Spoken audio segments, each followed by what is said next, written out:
Hi, I'm Jacqueline Cohen Steinberg. I'm an associate professor of Spanish here at USC.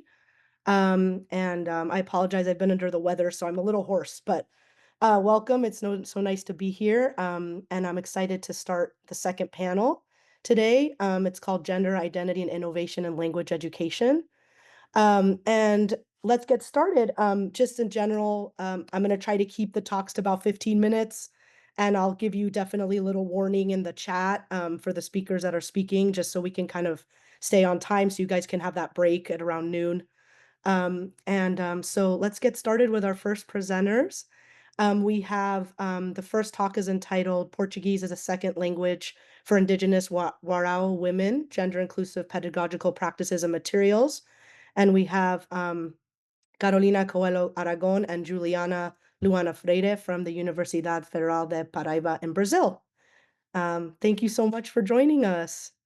Yes. So good morning. It's sorry about the inconvenience. So it's a pleasure to be here and participate in this conference. And first, I want to introduce the group that is responsible for this project.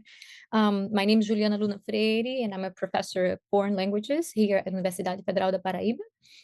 I did get my PhD from the University of Arizona, so it's very close to where you all, or some of you are. And I've taught Portuguese and Spanish for many years in the US before I relocated back home.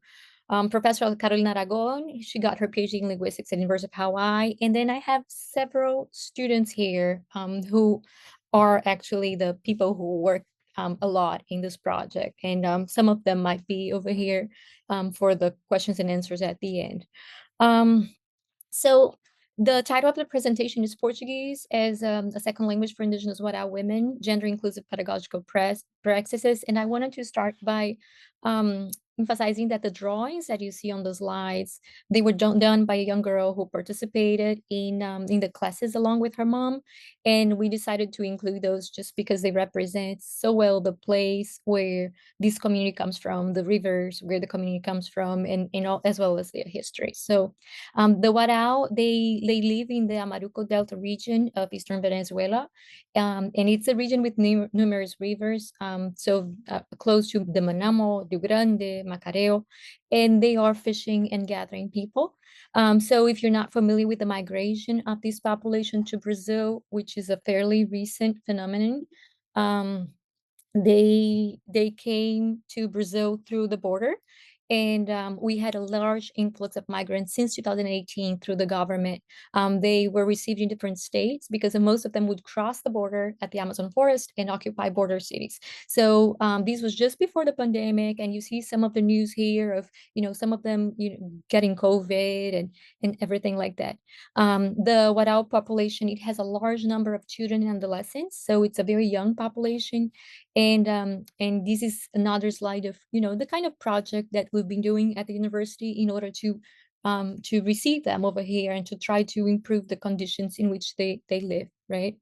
um, of course, a lot of more research started being done on their languages and cultures, and we also wanted to emphasize that we do have here at UFPB.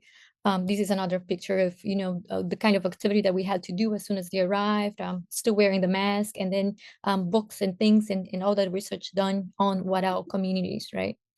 And we are here at UFPB part of the Cátedra Sérgio Vieira de Melo, which is an academic chair established by ACNUR, by the United Nations, and it promotes the rights of refugees and migrants in several universities affiliated all across Brazil and also abroad. There are some in the United States, Mexico, and other countries. So these initiatives, they are all connected with the chair as well.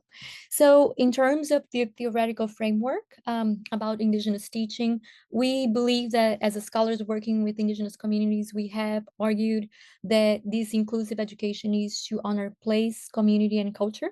So when we talk about foreign language, when we talk about teaching Portuguese, we have to take into consideration their mother tongue. We have to take consideration where they come from. And at the same time, it has demonstrated and researched that assimilationist education and the lack of data of biliteracy approaches constrain our ability to create more humane systems that continue to value Indigenous students' own lived experiences and backgrounds. So trying to apply and trying to create this kind of plural society and plural educational systems that values their languages and their cultures is extremely hard, even in Brazil, which has a very strong legislation that argues for the inclusion of indigenous languages. So we do have that. And then what ends up happening is that we also value and we also take for into consideration the Universal Declaration of Linguistic Rights, the one from 1996. And we know from the Article 131 that indigenous peoples have the right to maintain and revitalize their histories, languages, and oral traditions. And that's this thing that we take into consideration in this project.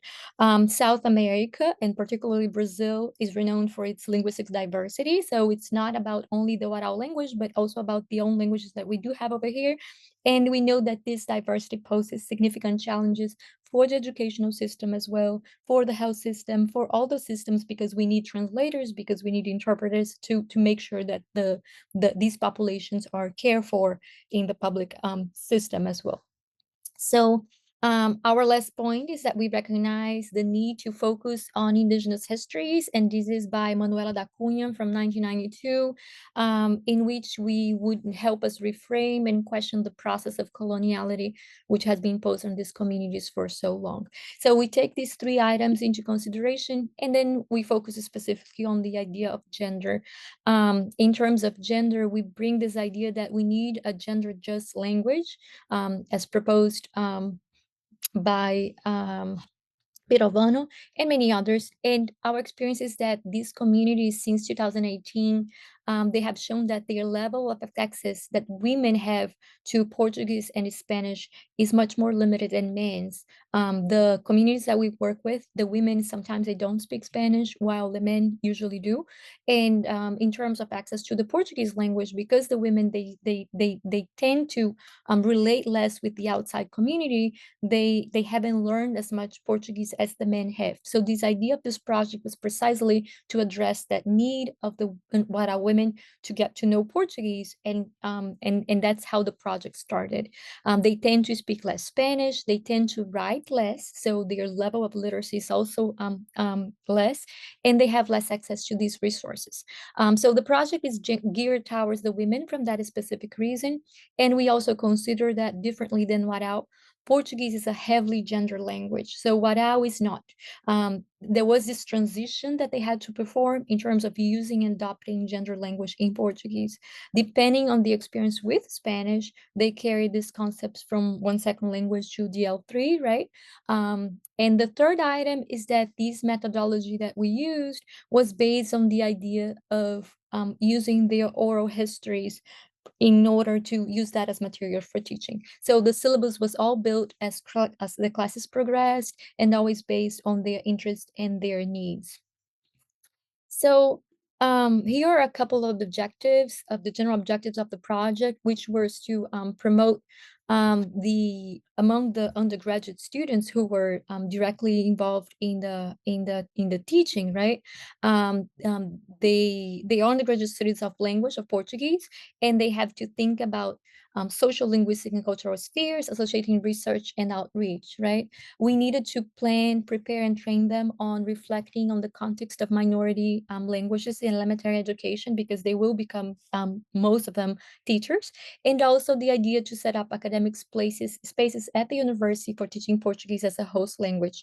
And I wanted to briefly define the concept of Portuguese as a host language. We're not talking about Portuguese as a foreign language, which is the one that we usually work with at the universities, but the idea of Português como língua de acolhimento, meaning that the needs of migrants and refugees in terms of language is a lot different than the regular language classroom. We cannot take for granted that they know how to read and write. We cannot take for granted that they want to learn, for example, academic Portuguese, but we need to teach them, the daily communication. They need to learn to go to the health, the doctor and ask for help. They need to go into navigate the society. So we did that kind of teaching, health system, the registry office to get an ID, how to talk to the teachers, right, at the schools that their children are going to. So the basic needs of surviving in the different countries. So In order to conduct these activities, we needed to take into consideration the different levels of their Spanish, the different levels of their literacy, because many of them could not read and write. And also, we also had to take into consideration the family dynamic. If they could attend the Portuguese classes, how many children did they have, if they had small children. And I'm going to show you a couple of pictures of that. And this idea of literacy and acquisition of reading and writing. So we actually had to start teaching them, some of the alphabet, some of how to write some of the words. And there was this varying level of literacy inside the classroom. And here was a different quote by Moreira talking about specifically Warao people, that when we get these indigenous peoples from different age groups, different levels of education, and degrees of kinship or affinity amongst themselves, living in a situation of migration and refuge in an urban context and different from the social environment standards of their own country of origin. So it was a very fascinating situation in terms of learning how to teach a foreign language to these communities, changing everything that we had learned from traditional language classrooms.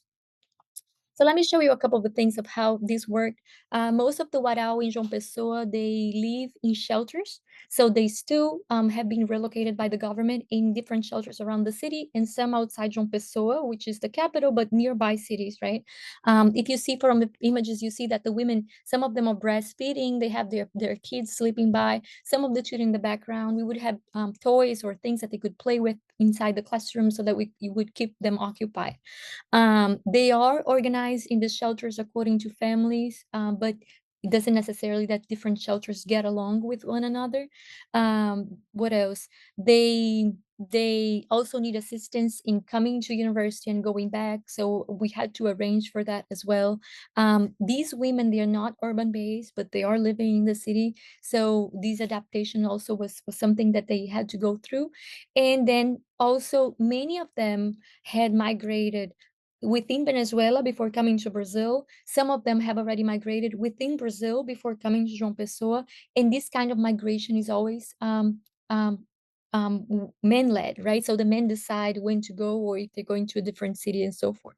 So if you see the children in the background, and they had to participate in the classes because these children are too young to go to the regular school system, and we have very few daycare for children below school age. Okay, so the women tend to take care of them and bring them to the classes. The older children go to school, right? And this is something that has been, including the ACNU with the United Nations, has been talking to us about what exactly can we do in terms of figuring out ideas on how to implement Warao in the school setting where they are being educated, right? And also Spanish as a heritage language. So the idea of a trilingual program for them is something that is being discussed by several of the members involved in the adaptation process of these Warao communities in Brazil. We also see the different level of language background even among the women, okay? So we see that difference between men and women, but we also see among them. And it also has to do with how the classes were structured. So oftentimes they had to work in groups, they had to work in pairs. We had multiple teachers, right? That the undergraduate students who could work directly with those groups, and also the literacy. So they had to learn how to read and write. So it was a double work on language and literacy, right? Alfabetização. And then, of course, different themes that they had to work with, and then how to go to the supermarket. What kind of things do you buy at a supermarket? And you see them, writing down and copying things down. Um, what else? They do share a lot of their work in the classes, and that's how the program is based and how they establish the planning of the classes go. And during the month of November of 2024, we actually had another specific training on community interpretation. So this is something that the Warao community has been pushing for, is that they can learn how to do their own interpretation so that they can have access to schools and hospitals and, within the public sphere, right? So the training of these Warao indigenous on how to become translators for their own communities is something that many, many people have been working on.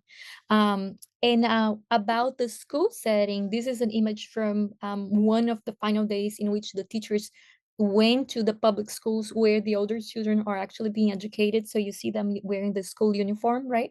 And the teacher is showing a couple of things, showing them Warao information, but also in Portuguese information.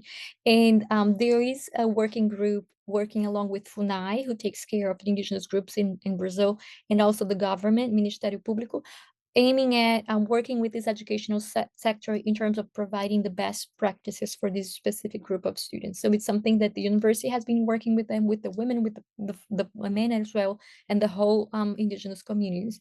So these Warao kids, they attend only one school in João Pessoa. They try to put them all together so that they could be better assisted by the government. And then there is a push in terms of trying to provide them with more information on Warao language, right? In terms of maintaining the Warao language within the school setting, and also Spanish as a heritage language, because the parents are worried that they will lose the words and everything else that they have already learned. And at last, I want to show you some of the references used in terms of what our communities and in terms of how do we work with indigenous communities in Brazil. And if the teachers are online, I wanted to invite them during, they were a little bit worried about the English experience, but they said they would participate in the question and answer, and we would be able to translate for them for the English. So I'll put in a little bit of my questions, my email address, Carolina Aragon's email address, and then if you have any questions, we can do those in the end. Thank you. Thank you so much, Juliana. That was wonderful. Do you mind putting those email addresses in the chat too? Do you mind? Does No maybe problem. I'll say that and people stop can get this. them? Yeah. Thank you so much. That was so interesting. I look forward to the question and answer afterwards. So let's continue then with our second speaker, who's Nushan Ashtari from the University of Southern California. And hi. And the title is Changing the Game, Language, Gender, and Sports Culture. Thank you so much for being here. Thank you so much for having me. Hello, everybody. Let me go ahead and share my screen. There we go. Full screen. There we go. So, hello, everyone. My name is Nushan Ashtari, and I usually say, you know the name Sean? Forget about that, Sean. I'm the new Sean. So, it usually helps people remember my name. And I will be talking to you about changing the game, language, gender, and sports culture. I don't know about you, but I love stories. So I'm going to start with a story. So ever since I was a child, I was always interested in sports, different kinds of sports. I started off with martial arts, taekwondo particularly, then karate and kung fu. Then I went into skateboarding and rock climbing and fencing and a bunch of other sports. And when I was in elementary school, I got really interested in learning more about weightlifting and learning more about the sports, exercising with weights. And my family, thankfully, were always very supportive. My father used to say, if you're not learning something new every day, you're dying. So we had to learn something new every day. And sports was one of them as well. So when I was around 8 years old, I went to a sports store with my dad, and I was trying to buy equipment for, exercises, etc., different kinds of weights. And I was looking at the weights, I was trying them out and seeing which ones would be good for me and which ones I wanted to start buying and then like add to it later on. And then all of a sudden, the store owner came up to me and said, "Don't touch those. Don't hold those weights. Those are not for girls." And I just looked at him and said, "What do you mean?" He said, "You're gonna break your bones. Those are not for girls. Go and get those weights." They were like a very lightweight weights that were in pink, etc., on the other side of the store. So I just looked at him, and again, I'm an elementary schooler, 8-year-old, and I just took the heaviest weights that I could possibly find in his store, and I started like looking at him straight, like staring into his soul, fully emotionless. And I started doing 20 reps right in front of him very easily. And I just put them on his desk and said, "We're going to take these. And we also want a discount because of the negative experience with your store." And we also ended up getting the discount. So my dad was so proud of me because I was this little elementary schooler and this with this like really big macho bodybuilder man. But I was able to, like, he felt very embarrassed, and my dad and I both said that we hope that he doesn't treat the rest of the customers the way that he treated us. But as I got older, I did realize that this is way more common. This kind of language use and also treatment of female athletes is very, very common in and outside of my country. So a couple of years after that, I started shaving my head and I wore my brother's clothes and I lived as him as part of every day. And it was the best experience of my life. It was so fun. And it was so interesting to see how different the world treats different genders, even on a day-to-day basis. I wrote a little bit about that experience in this paper, which is called The Tomboy Hypothesis, Gender, Language Use, and the Output Filter. The premise of the paper, and I also worked on this with Professor Stephen Krashen on expanding the output filter hypothesis, that we all acquire different variations of language use. But there's an output filter that, based on the perception and expectations of others, we kind of either consciously or subconsciously use language differently, and we are also treated differently based on the language that we use.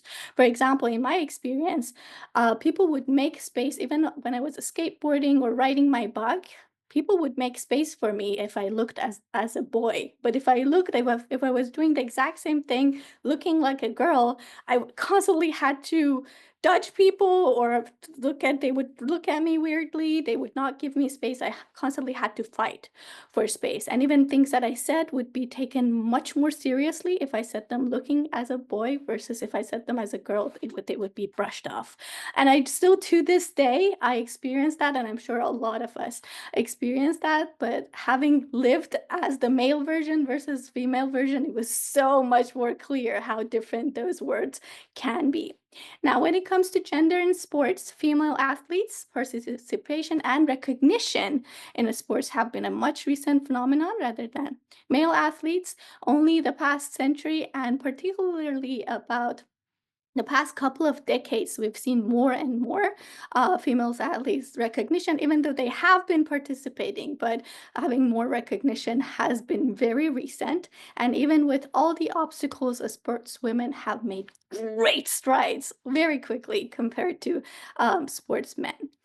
The language that is used in media, however, has been different, very different. So, sports in general have been associated with traditional masculine traits, and those often perpetuate language.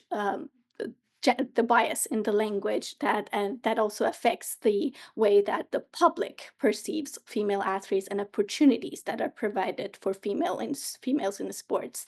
So as you can see, there have been some studies done, but not many studies, especially in many parts of the world where females athletes are still not even getting any kind of light of the day.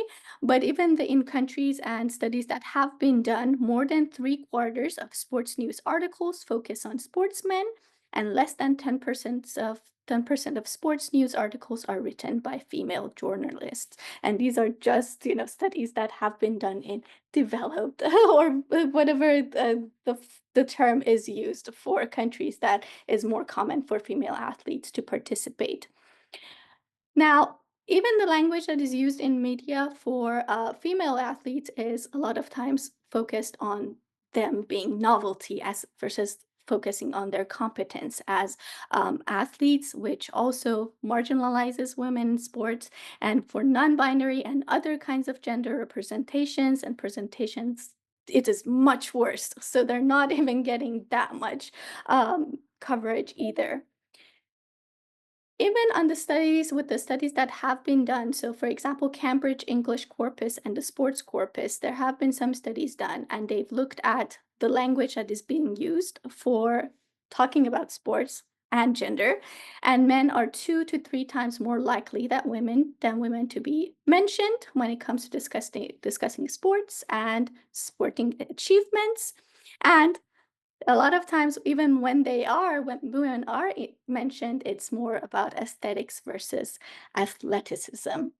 So, for example, here are some words and terms that are used. So, a lot of them embody feminine ideas such as grace, beauty, glamour, or they're focused on femininity and heterosexuality. Not to say that any of these are wrong to be used, but the common practice of them being focused on those things rather than athletic qualities are some things that are alarming.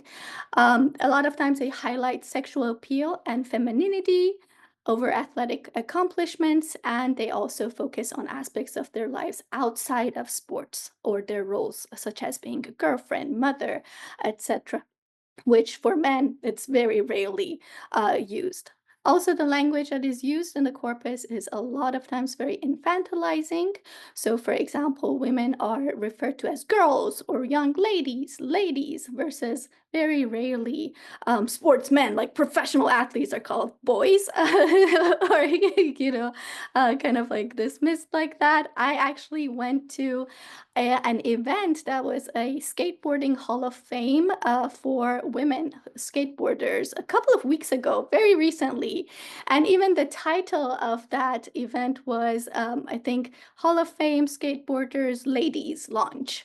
And I remember some of the participants were saying that why are they using ladies in there? Like, we're professional athletes. We've been doing this for so many decades, and still the language that is used, even though it was supposed to honor people and sportsmen, women who have been in that sports for a long time and have done great things in the sports, is still the language that was being used was kind of demeaning in that way.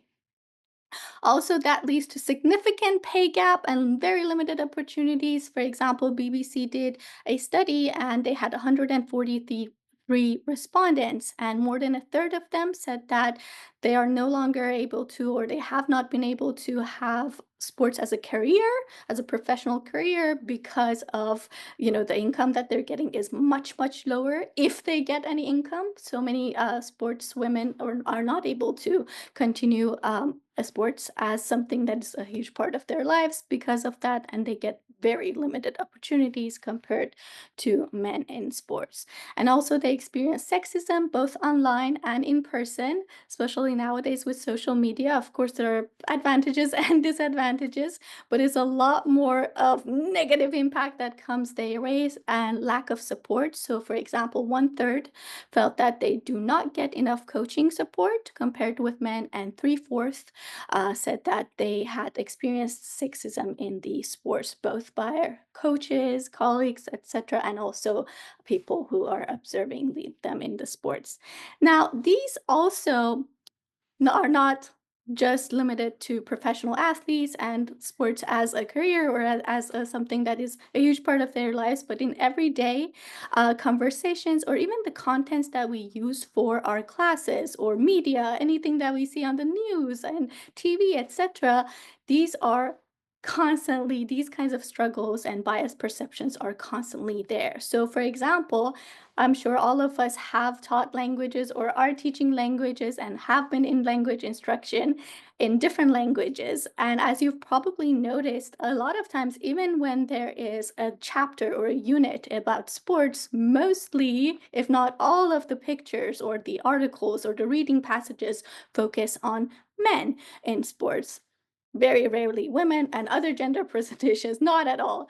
So it's something that we see in our language instructions as well, in the content that we're using, and also the language that is used on a daily basis. Now, there are some things that we can do. So, for example, noticing and drawing attention when biased language is used about gender in sports. I always try to, and of course, we don't have to be mean about it, and that's also something that I think we've been conditioned that if you say something and you have to be kind about it, etc. if you're a female, but also noticing and also paying attention and drawing attention when language is used to make sure that we all kind of work together to be able to use the language that is as unbiased as possible. Providing gender inclusive content inside and outside of the classroom. Of course, there's going to be textbooks that we're using, but if they are very male dominant in terms of how language is used, using outside materials, other resources, videos, worksheets, reading passages that highlight stories from all genders and backgrounds, those would be really helpful to make sure that we have them in our classes and in our instructions so that we all can collectively work together towards a more equitable and inclusive world. And also by changing the language and content we use, we can change and create a more inclusive and equal space for everyone in and outside of sports. So I'm hoping that this is an overview. I went a little bit faster because I knew that we had a time crunch since we lost a few minutes and I have to go to another meeting right after. But these are a list of my selected references. I will be more than happy to talk with you or discuss any of these that you might be more interested to learn more about. And thank you all so much. And I've also been doing some research about interviewing athletes from different kinds of sports and different areas. So if there's anyone who would like to be part of that study, you can feel free to contact me. I've done like a bunch of really, really cool sports and athletes. So I'll be more than happy to talk to you about those as well. You can see my email address is nashtari@usc.edu. Thank you all so much, and I look forward to any questions you might have. Thank you so much for that talk. That was very interesting. You said you have to leave right at 12? Yes. Okay. Okay, hopefully we can get some questions in. We have the last talk. If you guys have any questions for Nushan, actually, please feel free to put them in the chat as well. Maybe we can do it that way so we have enough time for the last talk. And I'd hate for you to lose out on questions too. So, but I will probably contact you because I have some. So, Wonderful. Yes, yes, please. thank you so much. So our third talk is called Artificial Intelligence and Gender Fair Language in School Books, Pedagogical Insights from Potentialities of Using an Autocorrect in Education. And here we have Martina Rosola, Greta Persico, and Simona Frenda from Universitat de Barcelona in Spain, Università degli Studi di Milano Bicocca, I'm probably totally butchering that, but in Italy, and the University of Harriet Watt in the UK. Thank you all for coming. Okay,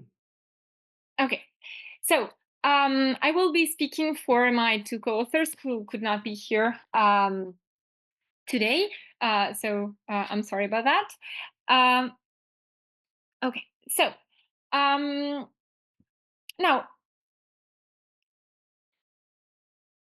okay, okay. So I want to start with what is the problem here. So for us, the problem concerning gender unfair language in school book is twofold. So on the one hand, school books are rife with gender stereotypes and sexist language, and this is bad enough, so to say. And so I will not, since this conference is specifically on this topic, I will not explain at length an argument and argue why this is a problem, because I think I would just bore you all. But the second is that freeing school book from stereotypes and sexist language is difficult, and especially so in languages that mark gender heavily, that is, grammatical gender languages according to Stalberg et al.'s taxonomy. And language is one of these languages. Indeed, and this has a consequence, namely that although there is a vast literature concerning gender fair language, in Italian, as in many other grammatical gender languages, such as French, Spanish, Portuguese, as we talked about earlier, but also German, Polish, etc. Sorry, I keep seeing people that enter in the lobby, so I stopped to admit people. So sorry about that. Okay, so although this literature is vast, this does not actually help in freeing school books from stereotypes, and especially from sexist language, because we believe, so this is our claim here, that this literature provides a know that on the topic, while in order to be able to actually apply these recommendations on gender fair language, writers need a know-how that cannot be acquired from the guidelines alone. Now, how could this gap be filled? So one solution that seems quite obvious, we believe is actually impossible. So one way to achieve greater conformity with guidelines and to write more gender fair texts seem to be to train people, to train writers to use gender fair language consistently. However, we believe that this is ineffective. Why? Because languages like Italian mark gender extensively. So not only on pronouns, but only on nouns, articles, adjectives, and some verbal forms. So just to give you an example, take this sentence. A school teacher is not satisfied if the pupils are not interested in what he says. Now, in English, if you want to make this sentence gender fair, we just need to change the pronoun he. Now, take the corresponding Italian sentence. Un maestro non è soddisfatto se gli alunni non sono interessati a quello che lui dice. Now, in this sentence, as the glosses highlight, and as I underline in order for you to see it more easily, in order to make this sentence, so the Italian version, gender fair, we need to change all the underlined words. So not just the masculine pronoun lui at the end of the sentence, but also all the other elements. And so when a person has to write not just one sentence, but an entire book, a school book we're talking about, and in many cases, school books talk about people. Now, when someone has to do that for all these elements, it is way too easy to get lost and make mistakes. And the result is that many times people don't even try to do that. Or if they do, in many cases, the result is an incoherent text, even though these people did receive training. Okay, so what could be an alternative solution? So here is our proposal. So our conclusion is that training alone might not be sufficient in filling in the gap between theoretical and practical knowledge. And this is our proposal.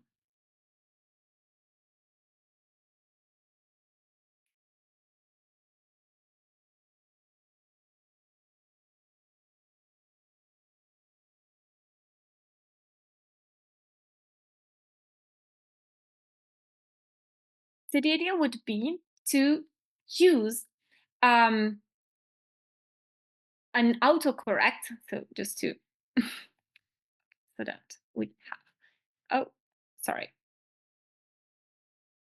Okay, to have an autocorrect that signals, that flags the user's gender unfair expressions and provide different alternatives among which the user can choose.